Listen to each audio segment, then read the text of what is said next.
సరే ఇప్పుడు ఏమైపోయిందంటే తెలంగాణలో ప్రతి ఒక్కరు నేనే ప్రశ్నించాను నేనే కూల్చిన ఈ ప్రభుత్వాన్ని అని అంటున్నారు. అవును. అది చాలా తప్పండి. ప్రజలు కోరుకుంటే ఎవరైనా నాయకులు అవుతారు. ప్రజలు నిర్ణయానికి వస్తే ఏ ప్రభుత్వం అయినా ఏర్పడుతుంది, ఏ ప్రభుత్వం అయినా కూలిపోతుంది. దాంట్లో నేనని చెప్పి కొంతమంది పోటీ పడతా ఉన్నారు. ప్రభుత్వాన్ని కూలగొట్టడం ఒకటే కాదు కదా మన లక్ష్యం.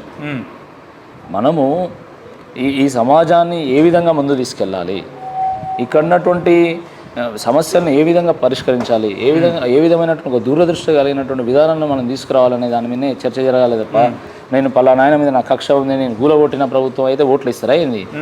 సమస్యలు పరిష్కారమైనాయా? నువ్వు కూలగొట్టినా ఓకే, సరే నువ్వే కూలగొట్టినావు అని అనుకుందాం.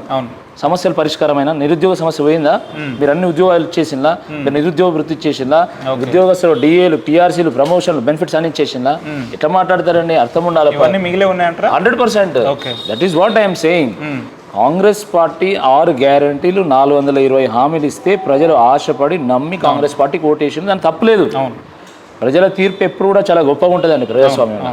మనం ఎన్నైనా మాట్లాడతాం, అల్టిమేట్గా వాళ్ళకి విజ్ఞత ఉంటుంది, ఒక విజ్డమ్ ఉంటుంది, దాంతో ఆలోచించి ఓట్లు ఇస్తాం. కాంగ్రెస్ ప్రభుత్వం వచ్చింది, సరే ఆ మార్పును మనం స్వాగతించాలి. కాంగ్రెస్ ప్రభుత్వం వచ్చింది కానీ నిజమైనటువంటి మార్పు వచ్చిందా? వాళ్ళు చెప్పినటువంటి అమలైనయా? Job calendar, job notifications, mega DSC, నిరుద్యోగ వృత్తి, డిఏలు, పిఆర్సీలు, బెనిఫిట్స్, ప్రమోషన్స్ ఏవైనా వచ్చాయా? మరి వీటి గురించి ఎవరు ప్రశ్నించాలి? మీరు ప్రశ్నించగలుగుతారా? సరే రాకేష్ అన్న, 15 రోజుల నుంచి మీరు పట్టభద్రుల సమస్యలను వింటున్నారు కదా, మీకు ప్రధానమైన సమస్యలు ఏమనిపించింది? ఒకవేళ మీరు ఎమ్మెల్సీగా ఒక బాధ్యతలు తీసుకుంటే దాన్ని ఏ రకంగా పరిష్కరిస్తారు? బేసిక్ ఏంటంటే ఎక్కడ ఏమైనా కూడా నిరుద్యోగ సమస్య ఉంది. నిరుద్యోగులు మాకు ఉద్యోగం కావాలనుకుంటున్నారు, కొంత ప్రభుత్వం నుండి ఆసరా ఉంటే బాగుంటుంది అని అనుకుంటున్నారు, ప్రభుత్వం నుంచి నోటిఫికేషన్స్ రావాలి, ఆ జియో నెంబర్ 46 లాంటి కొన్ని సమస్యలు పరిష్కారం కావాలి అని వాళ్ళు కోరుకుంటున్నారు. సో నేను ఒక విద్యావంతునిగా, నేను ప్రపంచాన్ని చుట్టొచ్చినటువంటి వ్యక్తిగా, ప్రపంచంలో పేరెన్నిక కలిగినటువంటి కంపెనీల్లో పనిచేసినటువంటి ఒక ప్రొఫెషనల్గా నేను మన తెలంగాణ సమాజంలో ఉన్నటువంటి యువత యొక్క స్కిల్స్ని అప్గ్రేడ్ చేయాలనుకుంటున్నాను.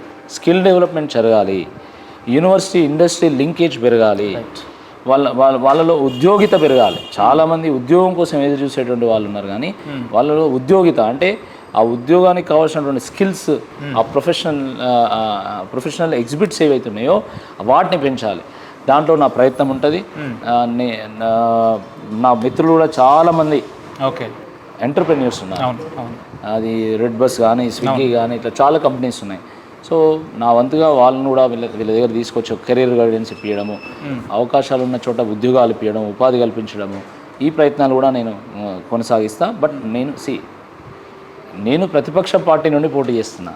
నేను ఏదో కొండని చూపేది నేను తెచ్చి మీకు ఇస్తాను చెప్పేటువంటి ప్రయత్నం నేను చేయను. ప్రతిపక్ష పార్టీ నాయకుడికి ఉండేటువంటి బాధ్యత ఏదైతుందో దాన్ని 100% అద్భుతంగా నిర్వహిస్తా. రాకేష్ రెడ్డి మా ఎమ్మెల్సీ అని గల్లా ఎగిరేసుకొని చెప్పుకునే విధంగా నా వ్యవహారం ఉంటుంది. ప్రతిపక్ష పార్టీ ఎమ్మెల్సీ యొక్క బాధ్యత ఏందండి? ప్రజా సమస్యలను వాటిని ఎగ్జిబిట్ చేయడము, వాటి మీద గొంతెత్తి పోరాటం చేయడము, ప్రభుత్వాన్ని ఆలోచింపజేయడము, ప్రభుత్వం దిగివచ్చేలా చేయడం, అల్టిమేట్గా ప్రజలకు న్యాయం చేయడం.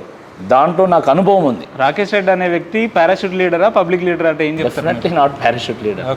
నేను అందరిలాగా నేను కూడా అమెరికాంచెలు వచ్చి 50 కోట్లు పడేసి నాకు టికెట్ ఇవ్వమని అడగలే. నేను ఒక కార్యకర్తగా జాయిన్ అయినా. నేను భారతీయ జనతా పార్టీలో చేరిన తర్వాత చాలా రోజుల పాటు నేను ఒక సామాన్య కార్యకర్తగా నేను పనిచేసిన. నాకు ఏ పొజిషన్ లేదు, ఏది లేదు. నేను అందరి సామాన్య కార్యకర్తల నేను కూడా టీషర్ట్స్, జీన్స్ వేసుకొని జెండాలు పట్టుకొని తిరిగిన ఉన్నాయి. కాబట్టి నేను అంచెలంచెలుగా ఎదిగిన తప్ప నేను ఎక్కడ పారాషూట్ లీడర్ కాలేదు. ఎంత ఎదిగినా ప్రజలు కోరుకున్నా, మా పార్టీ కార్యకర్తలు కోరుకున్నా కూడా మా పార్టీ కోరుకోలే. అప్పుడు బీజేపీ చిన్నోడు చిన్నోడు చిన్నోడు అన్నారు. కేసీఆర్ గారు పెద్ద మనసుతో నన్ను చేరదీసి నిన్ను పెద్దల సభకు పంపుతా, నువ్వు పేదోళ్ళ గురించి పెద్దగా ఆలోచించని చెప్పి ఈరోజు నాకు టికెట్ ఇచ్చి నన్ను ఆశీర్వదించి నన్ను ఈ పట్టభద్రుల దగ్గర పంపిండు. కాబట్టి పట్టభద్రులు గెలిపించుకుంటారా లేదా అనేది ఇంకా వాళ్ళ మీదకి వదిలేస్తాం మేము. 100% ఐఎమ్ వెరీ కాన్ఫిడెంట్. ఏం చెప్తారు 3 జిల్లాలు 34 నియోజకవర్గాల పట్టభద్రులకు అభ్యర్థిగా మీరు ఏం చెప్పదలుచుకున్నారు వాళ్ళకు? ఒకటే చెప్తున్నా, ప్రభుత్వాన్ని ప్రశ్నించటోని గెలిపిస్తారా ఓకే, లేకపోతే ప్రభుత్వాన్ని ప్రశంసించటోని గెలిపిస్తారా ఆలోచించండి. ప్రభుత్వాన్ని ప్రశ్నించే వాళ్ళని గెలిపిస్తారా లేకపోతే ప్రభుత్వంలో ఉన్నటువంటి కొంతమంది పెద్దలకు తొత్తులుగా మారేటువంటి వ్యక్తులకు ఓట్లు వేస్తారా ఆలోచించండి. పెద్దల సభ యొక్క పెద్దరికాన్ని కాపాడే వాళ్ళని పంపిస్తారా లేదా ఆ సభ యొక్క స్థాయిని దిగజార్చే వాళ్ళని పంపిస్తారా? పెద్దల సభలో విషయ పరిజ్ఞానంతో విజ్ఞతతోని ప్రజల గురించి మాట్లాడేటువంటి వాళ్ళని పంపిస్తారా లేకపోతే వితండవాదంతో వికారం పుట్టించేలాగా బూతులు మాట్లాడి పెద్దల సభను బూతుల సభగా మార్చేటువంటి వాళ్ళని పంపిస్తారా? ఆలోచించండి. ఎవరు సూటబుల్లో ఒకసారి ఆలోచించి ప్రజలకు ఒక కమిట్మెంట్తో పనిచేసేటువంటి వాళ్ళను ఎన్నుకోండి. మనకు కావాల్సింది స్క్రీన్ రీడర్లు కాదు, మనకు కావాల్సింది రియల్ లీడర్లు. మనకు కావాల్సింది రీల్ లీడర్లు కాదు, మనకు కావాల్సింది రియల్ లీడర్స్. నిత్యం ప్రజల్లో ఉండేటువంటి వాళ్ళని ఎన్నుకుంటారా లేదా కేవలం స్క్రీన్ మీద ఉండేటువంటి వాళ్ళని ఎన్నుకుంటారా కూడా మీరు చెప్తున్నట్టు రాకేష్ రెడ్డి గారిని ఎన్నుకుంటే జరిగే లాభం ఏంటి, తీన్మార్ మల్లన్న గారిని ఎన్నుకుంటే జరిగే నష్టం ఏంటి? నేను వారి గురించి నేను మాట్లాడాను. నేను కమిట్మెంట్తో పనిచేస్తాను. నేను ప్రజా సమస్యలను అద్భుతమైనటువంటి చర్చకు పెడతాను. నేను మండలి యొక్క గౌరవాన్ని పెంచే విధంగా వివరిస్తా. తర్వాత నిరుద్యోగుల యొక్క సమస్యల మీద కానీ విద్యావంతుల సమస్యలు ఉద్యోగ ఉపాధ్యాయ సమస్యల మీద అన్ని రకాలుగా ప్రభుత్వాన్ని ఆలోచింపజేసే విధంగా ప్రభుత్వం దిగి వచ్చే విధంగా నా యొక్క కార్యాచరణ నా యొక్క వైఖరి ఉంటుంది. కాబట్టి నేను ఒకటే అడుగుతున్నా, ఓటు మీది పోరాటం మాది, ఓటు మీది ఆరాటం మాది, ఓటు మీది పరిష్కారం మాది. మీరు ఒక ఓటు మాత్రమే వేయండి, మిగతా అన్ని మేము చేస్తామని చెప్పి ఈ సందర్భంగా. నిన్నటి వరకు బీజేపీ పార్టీలో చాలా క్రియాశీలక నాయకులుగా ఉన్న మీరు ఈరోజు టీఆర్ఎస్ పార్టీలో ఎమ్మెల్సీగా పోటీ చేస్తున్నారు. ఈ సందర్భంలో స్థానిక పట్టభద్రులు మిమ్మల్ని వ్యక్తిగతంగా మిమ్మల్ని చూసి ఓట్లు వేయాలి లేదంటే పార్టీ బేస్డ్గా ఓట్లు వేయాలంటే ఏం చెప్తారు? ఇది సాధారణ ఎన్నికతో పోలిస్తే చాలా భిన్నంగా ఉంటుంది. పార్టీ ఎంత ముఖ్యమో మనకు వ్యక్తి కూడా అంతే ఇంపార్టెంట్ అవుతుంది. సార్ పార్టీని కూడా చూస్తారు, పార్టీ కంటే ముఖ్యంగా వ్యక్తిని కూడా చూస్తారు.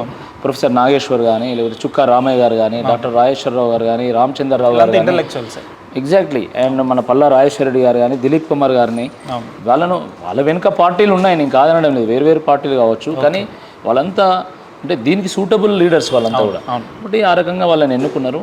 సో నా విషయంలో కూడా నేనేమంటున్నా అంటే నా పార్టీ ఖచ్చితంగా చర్చలకు వస్తుంది. But at the same time what kind of person he is, what is his capacity, what is conduct, what is character అనేది కూడా తప్పకుండా అంచనా వేస్తారు, బేరీజ్ వేస్తారు, దాని తగ్గట్టుగానే ఓట్లు వేస్తారని నేను భావిస్తున్నా. భారతీయ జనతా పార్టీ కార్యకర్తలు భుజాన నన్ను మోసుకుంటూ ఇంత దూరం తీసుకొచ్చారు. వాళ్ళు నా గుండెల్లో ఉంటారు. నేను ఏ పార్టీలు ఉన్నా వాళ్ళని కాపాడుకునేటువంటి ప్రయత్నం చేస్తా. నేను బీఆర్ఎస్తో చేరిన తర్వాత నాయకులు బీఆర్ఎస్ నాయకులను వేలు బట్టి నన్ను నడిపించిండ్రు. కార్యకర్తలు నన్ను గుండెకు అత్తుకున్నారు. బీఆర్ఎస్ యొక్క ఎదుగుదలకు బీఆర్ఎస్ యొక్క కార్యాచరణకు కార్యోన్ముఖున్నై నేను పనిచేస్తా. అది నా ధర్మం కూడా.